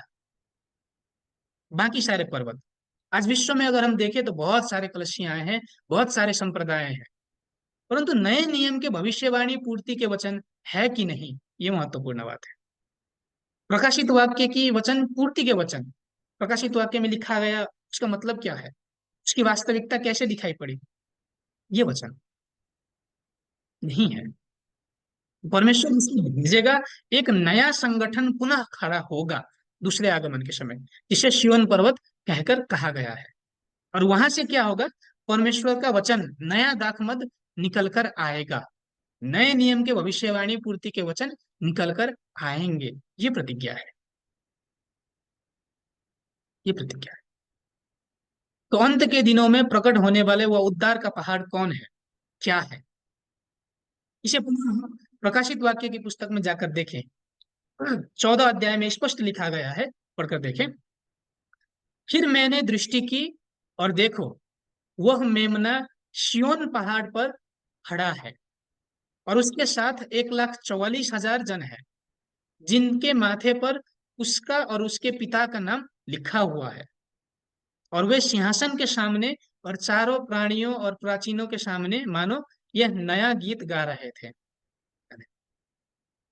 प्रकाशित वाक्य 14 के 1 से 5 तक बाद में आप सभी पढ़िएगा। यहाँ पर दूसरे आगमन के समय मेमना आकर के, परमेश्वर का सिंहासन आकर के एक स्थान पर वास करेगा। ये प्रतिज्ञा है। किसी भी पहाड़ पर नहीं, एक पहाड़ जिसे सिय्योन पहाड़ कहा गया है, उस पहाड़ पर आकर वास करेगा। तो परमेश्वर क्या होगा, जब विद्रोह की घटना घटेगी, उसके बाद विनाश की घटना घटेगी, उसके बाद एक नया संगठन दिखाई पड़ेगा, जो आज से 2000 वर्ष के इतिहास में नहीं था, नहीं था, कल तक नहीं था। वो नया संगठन दिखाई पड़ेगा, और उस संगठन से नए नियम के भविष्यवाणी पूर्ति के वचन निकलेंगे। ये प्रतिज्ञा है। वहां पर 1,44,000 भी होंगे। ये प्रतिज्ञा है, जो हम बाद में प्रकाशित वाक्य की पुस्तक जब सीखेंगे तब स्पष्ट रूप से देखेंगे। अब विचार कीजिए, ये उद्धार के पहाड़, सिय्योन पहाड़ को हम ढूंढे कैसे? सिय्योन पहाड़ की वास्तविक स्वरूप क्या प्रकट हो चुकी, या फिर बाकी है? आप सभी को क्या लगता है? ये सिय्योन पहाड़, उद्धार का पहाड़, दूसरे आगमन के समय के उद्धार के पहाड़ को हम कैसे ढूंढ पाएंगे, कैसे पहचान पाएंगे, कैसे? पहाड़ का मतलब तो एक चर्च से है। कौन सा पहाड़, कौन सा चर्च उद्धार का पहाड़ है, उसे हम कैसे जानेंगे? वहां से क्या आना आवश्यक है, उस पहाड़ से क्या आना आवश्यक है? योएल की पुस्तक में हमने थोड़ी देर पहले देखा था। कौन सा दाखमध आना आवश्यक है? नया दाखमध आना आवश्यक है, नया दाखमध आना आवश्यक है। और वहां पर लोग आकर के उन दाखमधों को खाना आवश्यक है, या फिर वचन को सीखना आवश्यक है। तो नए नियम के भविष्यवाणी पूर्ति के वचन, प्रकाशित वाक्य की भविष्यवाणी पूर्ति के वचन जहां से निकलेंगे, जौन स्थान से निकलेंगे, वो स्थान, वो चर्च उद्धार का पहाड़ है। ये वास्तविकता है, ये वास्तविकता है। और उसके वास्तविकता के रूप में प्रकाशित वाक्य 15 अध्याय में लिखा गया है। उसका नाम, उस मंदिर का नाम, कलशी का नाम क्या है? एक बार पढ़कर हम देखें। प्रकाशित वाक्य 15 के 4 से 5 पद तक। हे प्रभु, कौन तुझसे ना डरेगा और तेरे नाम की महिमा ना करेगा, क्योंकि केवल तू ही पवित्र है, और सारी जातियां आकर तेरे सामने दंडवत करेगी, क्योंकि तेरे न्याय के काम प्रकट हो गए हैं। और इसके बाद मैंने देखा कि स्वर्ग में साक्षी के तंबू का मंदिर खोला गया।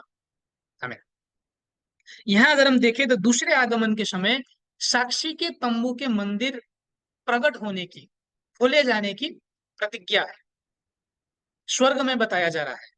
परंतु ये स्वर्ग, हम सभी को लग रहा था कि अभी तक कि केवल एक ही स्वर्ग हमने जाना है, आत्मिक संसार का स्वर्ग। परंतु बाइबल में अगर हम देखें तो भौतिक संसार में भी स्वर्ग प्रकट होते हैं। जहां पर दूसरे आगमन के समय परमेश्वर प्रभु यीशु मेमना आकर के खड़ा होगा, वही स्थान दूसरे आगमन के लिए स्वर्ग है। और वहां से सत्य के वचन निकलेंगे, और उस स्थान को साक्षी के तंबू का मंदिर कहा गया।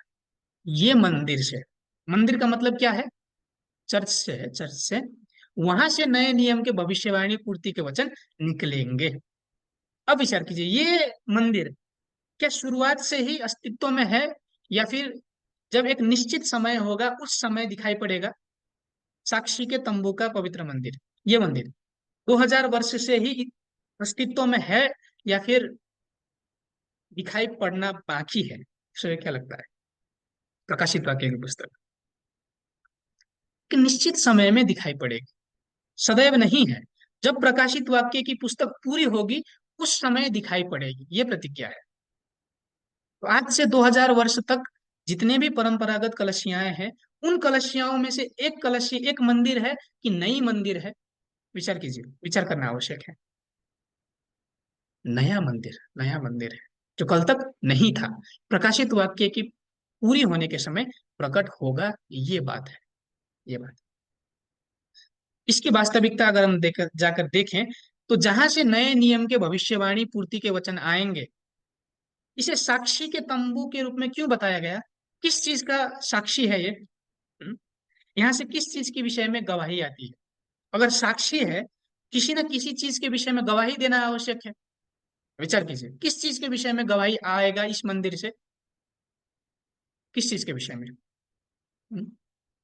परमेश्वर के वचन तो वचन ही निकलेंगे, परंतु किस वचन के विषय में गवाही देगा? जो सभी को मालूम है वो वचन के विषय में, कि जब जो कल तक परमेश्वर ने गुप्त रखा था, बंद रखा था, उस वचन के विषय में गवाही आएगी? किस विषय में गवाही आएगी यहां से? जो कल तक किसी को मालूम नहीं था, उस विषय में गवाही आएगी। दूसरे आगमन के समय विद्रोह किसने किया, विनाश किसने किया, कैसे किया, ये सारी चीजें कहां से गवाही मिलेंगी? इस साक्षी के तंबू के मंदिर से गवाही मिलेंगी। इसीलिए इसे साक्षी का तंबू कहा गया है।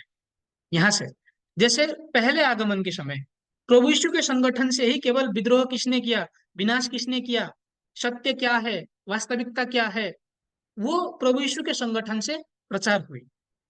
वैसे ही दूसरे आगमन के समय भी जो देखने और सुनने वाला व्यक्ति है, वो गवाही देगा। विचार कीजिए, दूसरे आगमन के समय किसने देखा है वास्तविकताओं को? प्रकाशित वाक्य की पुस्तक में अगर हम देखें, तो देखने वाला व्यक्ति है कि नहीं? है कि नहीं?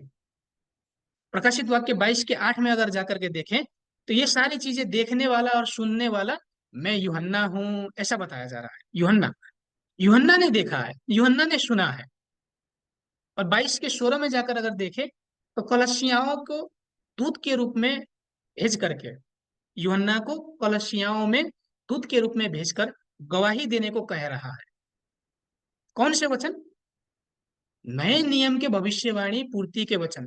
प्रकाशित वाक्य की पुस्तक कैसे पूरी हुई, वो वचन प्रसार किया जाएगा एक नए कलशी के माध्यम से, नए चर्च के माध्यम से। और उसी को साक्षी के तंबू का मंदिर बताया जा रहा है, यही प्रतिज्ञा है। तो दूसरे आगमन के समय आप सभी क्या लगता है कि वो कलशी प्रकट हुई होगी कि अभी तक होनी बाकी होगी? अगर आप सभी स्वीकार करने को तैयार हैं, तो वो प्रकट हुई है। अगर प्रकट नहीं हुई होती, तो ये वचन हम आप सभी तक नहीं ला सकते थे। विचार कीजिए, जो वचन आप सभी यहाँ से सुन रहे हैं, क्या वो आप सभी ने पहले भी सुना था? विचार कीजिए, नहीं सुना था। मुझे कैसे मालूम हुआ? क्या मैंने अपने आप से थियोलॉजी करके बना करके आप सभी को सिखाया है? नहीं। जो परमेश्वर ने प्रतिज्ञा की थी, वो प्रतिज्ञा के अनुसार आज वास्तविकता दिखाई पड़ी है। जो यूहन्ना के आने की प्रतिज्ञा थी, वो यूहन्ना आज प्रकट हुआ है। जो साक्षी के तंबू के पवित्र मंदिर के विषय में प्रतिज्ञा थी, आज प्रकट हुआ है। और वहां से ये सारे प्रकाशित वचन निकल रहे हैं, एक एक करके। दूसरे आगमन के समय विद्रोह किसने किया? प्रकाशित वाक्य के 1 से लेकर 22 अध्याय तक सभी वचनों को वास्तविकता यहाँ पर है, यहाँ से मिल सकता है। बाइबल के अनुसार, बाइबल से बाहर से नहीं, ये स्थान से। तो इस स्थान से जहां से आप सभी ये कक्षा सीख रहे हैं, उस मंदिर का नाम, उस कलशी का नाम क्या है? शिनसन जी, यीशु का धर्म, साक्षी के तंबू का पवित्र मंदिर, ये है हमारा मंदिर। यहां से भविष्यवाणी पूर्ति के वचन, नए नियम के भविष्यवाणी पूर्ति के वचन आज विश्व भर प्रचार हो रहे हैं। आज वो प्रकट हुआ है, इसीलिए संभव हुआ है। अगर आप सभी प्रकाशित वाक्य 21 के 1 में जाकर के देखें, तो नए आकाश और नए पृथ्वी की सृष्टि होने की प्रतिज्ञा की गई है। नया आकाश, नया पृथ्वी। तो क्या सचमुच परमेश्वर उस नए आकाश, इस पुराने आकाश को, पुराने पृथ्वी को हटा करके नया आकाश और नया पृथ्वी बनाएगा? हम्म? नहीं। समुद्र मंथन है ही नहीं, तो क्या सचमुच इस समुद्र को लोप करेगा? नहीं। आकाश मतलब जहां परमेश्वर वास करेगा, उस स्थान को आकाश कहा जा रहा है। पृथ्वी का मतलब, भूमि का मतलब आप सभी ने सीखा है। भूमि का मतलब क्या है? इंसान से, मनुष्य से। तो जो दूसरे आगमन के समय परमेश्वर एक नया मंदिर खड़ा करेगा, उस स्थान में रहने वाले लोग, उसे भूमि के रूप में, पृथ्वी के रूप में बताया जा रहा है। नया, कल तक नहीं था, कल तक नहीं था, आज प्रकट हुआ है। प्रकाशित वाक्य जब पूरी हुई उस समय। तो मैं आशा करता हूं कि आप सभी, ये बहुत नया है, आप सभी ने पहले नहीं सुना था, क्योंकि कल तक नहीं था, कल तक नहीं था। तो आज दूसरे आगमन के समय प्रतिज्ञा के अनुसार शिनसंजी, कोरियन भाषा में शिनसंजी कहा जा रहा है। नया आकाश नया पृथ्वी को कोरियन भाषा में शिनसंजी कहा जा रहा है। और उस स्थान से नए नियम के भविष्यवाणी पूर्ति के वचन आज विश्व भर गवाही दी जा रही है। कैसे? दृष्टांतों का मतलब यहाँ से दूसरे आगमन के समय पुनः समझने का प्रयास करें, कैसे हुआ ये। दूसरे आगमन के समय में जब आत्मिक रूप से क्रिश्चियन धार्मिक संसार समुद्र बना हुआ था, आत्मिक रूप से रात था, उस समय परमेश्वर ने क्या किया? हाँ, दीवट को खड़ा किया, दीवट, सात सोने की दीवट को, सात दूतों को खड़ा किया। परंतु इन सात दूतों ने क्या किया? विद्रोह किया। विद्रोह, कैसे विद्रोह किया हम बाद में देखेंगे, प्रकाशित वाक्य जब हम सीखेंगे। विद्रोह किया। विद्रोह करने के बाद क्या हुआ? पवित्र आत्मा ने इन सात दूतों को छोड़ दिया, अब यहाँ पर नहीं रहा। उसके बाद समुद्र से सात सिर और 10 सिंह के पशु निकलकर स्वर्ग में प्रवेश करके विनाश किया। झूठे गोठालों ने झूठे गोठाल वचन के माध्यम से इन सात दूतों को विनाश किया, आत्मिक रूप से पुनः समुद्र में ही ले गए, झूठी शिक्षाओं में ही ले गए। उस समय विद्रोह और विनाश के घटना के बाद प्रभु यीशु ने क्या किया? एक व्यक्ति को चयन किया, नए व्यक्ति को, यूहन्ना को चयन किया। परंतु वो यूहन्ना क्या भविष्यवाणी के समय के ही यूहन्ना है, कि नए व्यक्ति को चयन किया? नए व्यक्ति को, एक नए गोठाले को, नया यूहन्ना को चयन किया, और उस व्यक्ति को नए नियम के भविष्यवाणी पूर्ति के वचन दे करके प्रचार करने को कहा। ऐसे वास्तविकताओं को देख करके अब क्या करना आवश्यक है? उस स्थान से निकल करके उद्धार के पहाड़ में भागना आवश्यक है। जो पवित्र स्थान कल तक था, परमेश्वर ने वास किया था, वहां पर विनाशकारी घृणित चीज आए, विनाश किया। अब वहां पर रहना नहीं है, वहां से निकल करके उद्धार के पहाड़ में आना है, जहां पर प्रभु यीशु भी है, परमेश्वर का सिंहासन भी है, 1,44,000 भी है, और विजेता नया यूहन्ना भी है। उस स्थान में आना आवश्यक है। और इसी को हमने फसह के समय में सीखा था, यदि आप सभी को मालूम हो। वास्तविक फसह मनाना का मतलब क्या है? झूठे संगठन से, झूठ के संगठन से निकलकर सत्य के संगठन में आना।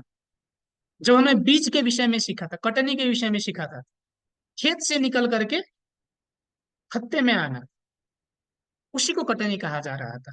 तो ऐसे दूसरे आगमन के समय में उद्धार का पहाड़ प्रकट हुआ है, और वहां से ये सारे प्रकाशित वचन आ रहे हैं। तो हमें अपने हृदय को खुला बना करके, नम्र बना करके बाइबल की जांच करनी आवश्यक है। क्या सचमुच ये वचन बाइबल के अनुसार है या फिर नहीं है? यदि है तो उसके अनुसार विश्वास करना आवश्यक है, विश्वास करना आवश्यक है। तो ऐसे दूसरे आगमन के समय नया आकाश नया पृथ्वी, जिसे सिंचन जी कहा जा रहा है कुरियन भाषा में, वहां से नए नियम के प्रकाशित वचन आ रहे हैं। और दूसरे आगमन के समय विजेता वहां पर है। ये प्रतिज्ञा ऐसे पूरी हुई। ऐसे संपूर्ण विश्व भर से हम बाद में देखेंगे, हम आप सभी को वीडियो भी दिखाएंगे कि 2019 में, 22 में, 23 में 1 लाख व्यक्ति हैं। और एक विश्व भर से 1 लाख, 2019 में भी 1 लाख, 22 में भी 1 लाख, 23 में भी 1 लाख, वो सारे व्यक्ति इन वचनों को सुन करके सत्य यहाँ है ये कहकर सभी संप्रदायों से, सभी शिक्षाओं से निकल करके सत्य में आए हैं। वास्तविकता ऐसे प्रकट हुई। 1 लाख दीक्षांत समारोह। ऐसे ही नहीं, ये तालीम पूरा करके, वचनों को सीख करके, प्राथमिकता, मध्यमता, उच्चता को सीख करके वहां पर आने वाले लोग, ऐसे जो प्रतिज्ञा की गई थी कि लोग खारे के नाई आएंगे परमेश्वर के पहाड़ में, वो वास्तविकता ऐसे पूरी हो रही है। प्राथमिकता, मध्यमता, प्रकाशित वाक्य की पुस्तक, ऐसे इन सारे वचनों को विश्व भर गवाही दिया जा रहा है। या दूसरे आगमन के समय विद्रोह किसने किया, विनाश किसने किया, कैसे हुआ, वचन के अनुसार, बाइबल के अनुसार गवाही दिया जा रहा है। और ऐसे परमेश्वर के स्थान पर बुलाया जा रहा है आत्मिक रूप से। तो मैं आशा करता हूँ कि आप सभी इन वचनों को अच्छे तरीके से परखेंगे, और यदि ये वचन बाइबल के अनुसार है, सचमुच उद्धार का पहाड़ तो प्रकट होना आवश्यक है, कभी ना कभी होगा। परंतु ये हमारे जीवन काल में ही अगर हो रहा है, तो इसे हमें स्वीकार करने में शायद कठिनाई होगी। जैसे पहले आगमन के समय भी उस समय के विश्वासियों को, उस समय के पास्टरों को स्वीकार करने में दिक्कत हुई थी, नहीं स्वीकार किया था। परंतु यदि बाइबल के अनुसार है, वास्तविकता बाइबल के अनुसार है, वचन बाइबल के अनुसार है, अगर प्रतिज्ञा भी वही है, तो उसे स्वीकार करना आवश्यक है, स्वीकार करना आवश्यक है। तो ऐसे आज के विषय में हम अंत में पहुंचे हैं। दृष्टांत किया गया पहाड़ का मतलब क्या है? कलशिया और संगठन। पहाड़ के प्रकार कितने हैं? 3 प्रकार: विद्रोह का पहाड़, विनाश का पहाड़ और उद्धार का पहाड़। पहले आगमन के समय विद्रोह का पहाड़ की वास्तविकता बपतिस्मा देने वाले यूहन्ना का संगठन। विनाश का पहाड़ शास्त्री फरीसी का संगठन। उद्धार का पहाड़ प्रभु यीशु का संगठन। दूसरे आगमन के समय विद्रोह किसने किया? अभी हमने वास्तविकता नहीं देखी। ये 7 तारे 7 सोने की दीवट का संगठन है, इतना केवल हमने सीखा है अभी तक। प्रकाशित वाक्य में हम देखेंगे कि वो 7 लोग कौन थे, कब उन्होंने क्या क्या किया, सब बाइबल में लिखा गया है प्रकाशित वाक्य में। उसके अनुसार ही वास्तविकता है आज प्रकट हुई है, वरना हम कैसे गवाही दे सकते? नहीं दे सकते थे। विनाश का पहाड़ कौन है? 7 सिर और 10 सिंग का पशु का संगठन, वो है। 7 सिर के विषय में शायद हमको कल तक मालूम नहीं था, उसी के विषय में मालूम नहीं था, सिंह के विषय में मालूम नहीं था, समुद्र के विषय में मालूम नहीं था, परंतु आज मालूम है। कारण क्यों? परमेश्वर ने खोल करके दिया है, उस स्थान से निकला है, इसीलिए हम जान पा रहे हैं। ये वास्तविकता है। और दूसरे आगमन के समय उद्धार का पहाड़ कहाँ है? सिय्योन पहाड़, साक्षी के तंबू का पवित्र मंदिर, सिंसन जी। वो दूसरे आगमन के समय उद्धार के पहाड़ की वास्तविकता है। तो ऐसे अगर हम सच्चे विश्वासी है, परमेश्वर को सच्चे रूप से मानने वाले विश्वासी हैं, तो प्रतिज्ञा किया गया कलशिया यानी चर्च को दूसरे आगमन के समय विद्रोह और विनाश की घटना के बाद प्रकट होंगी। किसी भी समय नहीं, ये किसी भी समय प्रकट नहीं होंगी। जब दूसरे आगमन में प्रतिज्ञा की गई विद्रोह होगा, विद्रोह की घटना घटेगी, उसके बाद विनाश की घटना घटेगी, तब उसके बाद जो प्रतिज्ञा किया गया मंदिर है, साक्षी के तंबू का मंदिर, उसके बाद प्रकट होगा, पहले से नहीं है। तो जब ये प्रकट होंगी, तब किस विषय में गवाही देंगी? विद्रोह और विनाश के विषय में, दूसरे आगमन के घटनाओं के विषय में गवाही देगी। पहले आगमन के विषय में तो आप सभी को मालूम है, परंतु नए करार, नए नियम के विषय में, प्रकाशित वाक्य के विषय में, विद्रोह और विनाश की घटनाओं के विषय में गवाही आएगी उस स्थान से। उस समय उद्धार प्राप्त करने के लिए प्रतिज्ञा के उस कलशियाओं को ढूंढकर वहां पर भाग कर जाना आवश्यक है, आवश्यक है उद्धार पाने के लिए। ये मेरे वचन नहीं है। अगर हम बाइबल में देखें तो मत्ती 24 अध्याय में वही प्रतिज्ञा किया गया है। जब पवित्र स्थान होंगी, वहां पर विनाशकारी चीज आएगी, तब वहां से निकल करके पहाड़ में भागने की प्रतिज्ञा। दूसरे आगमन के समय, कटनी के समय में खेत से निकल करके खत्ते में जाने की प्रतिज्ञा। वास्तविक फसह मनाने के समय में बंदी बने हुए स्थान को छोड़ करके छुटकारा देने वाले समूह में जाने की प्रतिज्ञा। ये परमेश्वर की प्रतिज्ञा है, और यदि हम सच्चे विश्वासी हैं, तो उसे विश्वास करना आवश्यक है। यदि बाइबल के अनुसार है, तो उसे स्वीकार करना आवश्यक है। तो मैं आशा करता हूं कि आप सभी इन वचनों को और अच्छे तरीके से छानबीन करेंगे, परखेंगे, और यदि बाइबल के अनुसार है, तो उसे पालन करने का प्रयत्न करेंगे। चलिए, तो आज का वचन हम यहाँ तक रखते हुए प्रभु के द्वारा सिखाए गए प्रार्थना के माध्यम से अंत करेंगे। हमारे पिता से तमाम मनसे पिता पवित्र बस तपाईँको राज्य आओस्, तपाईँको इच्छा स्वर्गमा पूरा जस्तै यस पृथ्वीमा पूरा भएको होस्। आज हामीले हाम्रो दैनिक भोजन दिनुहोस्, हाम्रो अपराध क्षमा गर्नुहोस् जसरी हामीले आफ्ना अपराधीहरूलाई क्षमा गरेका छौँ। हामीलाई परीक्षामा पुर्याउन नदिनुहोस् तर दुष्टबाट छुटाउनुहोस्, किनभने राज्य पराक्रम र महिमा सदा सर्वदा तपाईँकै हो। आमेन। परमेश्वर को महिमा के रूप में हम ताली भेंट करेंगे। जिनमें से आप सभी को आराम कीजिएगा। दूसरी कक्षा में हम फिर भेटेंगे।